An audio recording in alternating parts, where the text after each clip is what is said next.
It's like feminism never even happened, you know?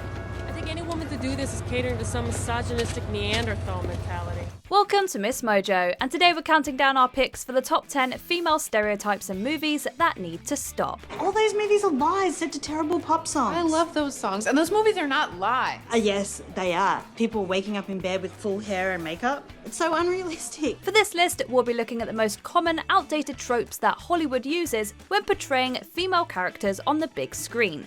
Which of these stereotypes are you most tired of seeing in film? Let us know in the comments below. Number 10. The Manic Pixie Dream Girl. The term Manic Pixie Dream Girl has become so ingrained in the lexicon of film conversation and criticism that it feels like it's been around forever. But it was introduced in 2007 by film critic Nathan Rabin, who used the term to describe Kirsten Dunst's character Claire in Elizabethtown. I know, I'm impossible to forget, but I'm hard to remember. At her core, the Manic Pixie Dream Girl is a woman who's typically carefree, unique, and feminine. She acts as the love interest to the main male character, who's generally sad and closed off, getting him to open up. But she doesn't have much else to offer. I make a noise or I do something that no one has ever done before, and then I can feel unique again, even if it's only for like a second. Needless to say, it's a problematic trope. Women are multidimensional and complex beings, and they should be depicted as such on film. Alright, you really failed. You failed, you failed, you failed. Number 9. Women lose it after a breakup. Hollywood loves to portray ex-girlfriends as overly attached and irrational. I just want to be a part of your life. Oh, this is the way you do it, huh? Showing up at my appointment? What am I supposed to do? You won't answer my calls, you change your number. I mean, I'm not going to be ignored, Dan. Sometimes they take it to a violent extreme, like with Glenn Close's Alex Forrest in Fatal Attraction. And there are other lower stakes instances where the woman goes out of her way to prove her worth. Look no further than Legally Blonde to see what we mean. This is the type of girl that Warner wants to marry. This is what I need to become to be serious. What? Practically deformed? No. A law student. Granted, Elle Woods ultimately tells Warner off and really finds herself at Harvard.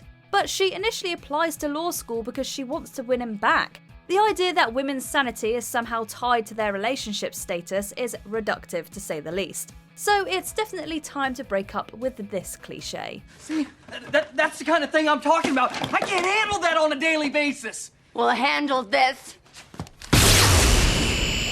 Number 8. The Angry Man-Hating Feminist.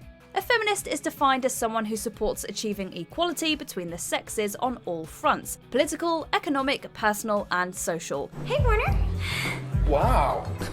Well, don't you look like a walking felony? Thank you, you're so sweet. It seems like a very reasonable and worthwhile ideology that everyone should be able to get behind.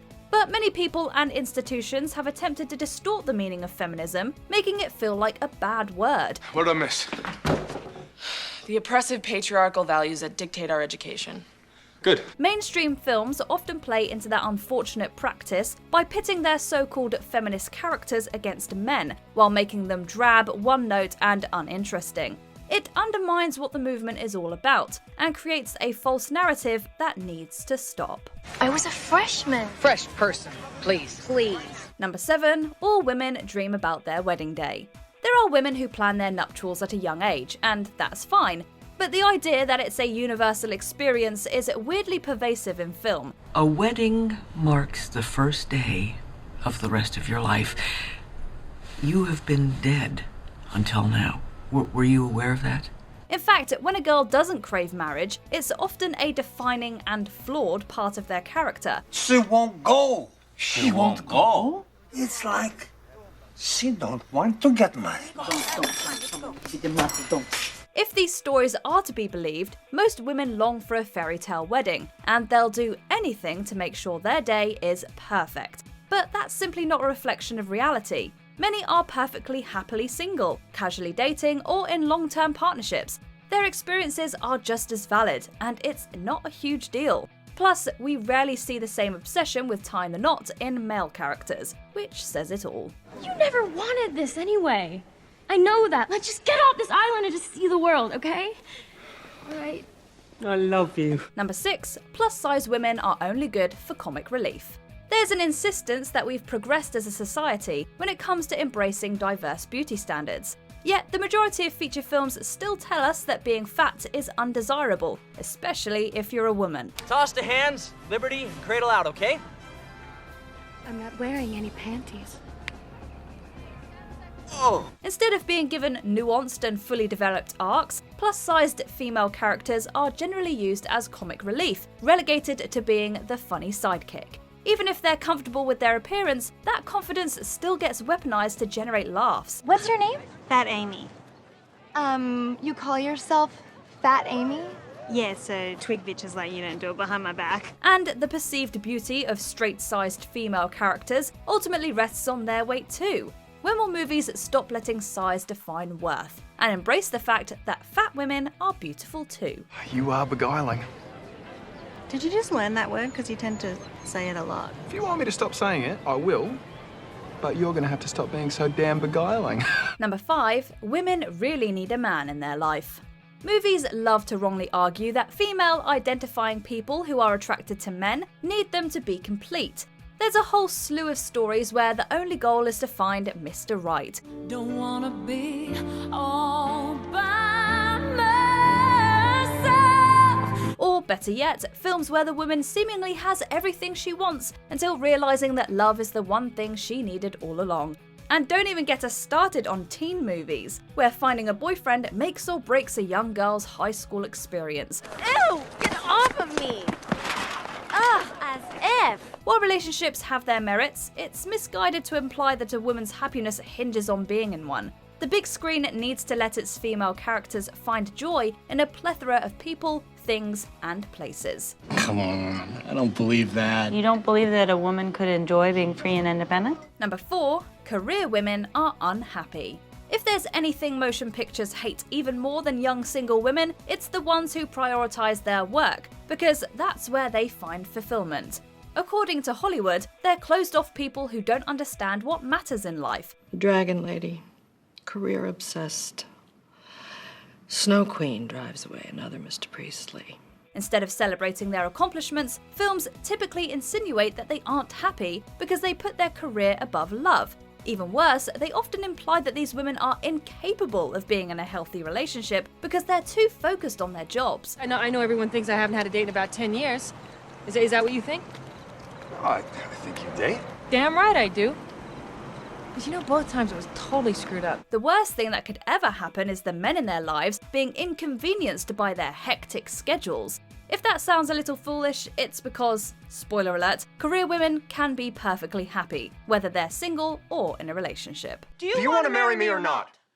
I'm not giving up my career. I wouldn't ask you to. Then it's a deal? Deal! Number 3, women are inherently maternal. She could be a woman without any desire to have kids. You know, I just felt like society doesn't let you pursue your dreams once you have children. And I didn't feel like I wanted to give up my identity. But just like a good man can show her the love she didn't realize she was missing, a baby will trigger her maternal instincts. Then she'll feel complete, even if she didn't know she wasn't. At least that's what feature films want us to think. In How to Be Single, Meg realizes she wants a baby after spending a few minutes with one, despite having had no interest in motherhood beforehand. Oh my god. I know. Oh my god. I know. Wait, do you think it's a bad idea? Why are you saying, oh my god, 5 times? Yet the truth is that not all women care to have children, and there's nothing wrong with that. The notion that they need to fulfill some imaginary motherly destiny is outdated and out of touch, to say the least. There are a lot of people in this world who need things like you in their lives to feel complete. I am not one of them. Number 2, the life-changing makeover. The makeover trope runs on the idea that if a girl fixes her hair and puts on contacts, she'll go from not to hot. Hot? Is that you?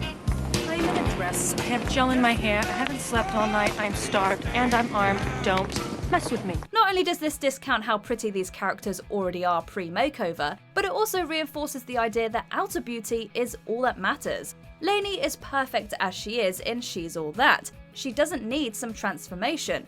In Grease, Sandy changes everything about herself, looks included, just to get the guy. Sandy?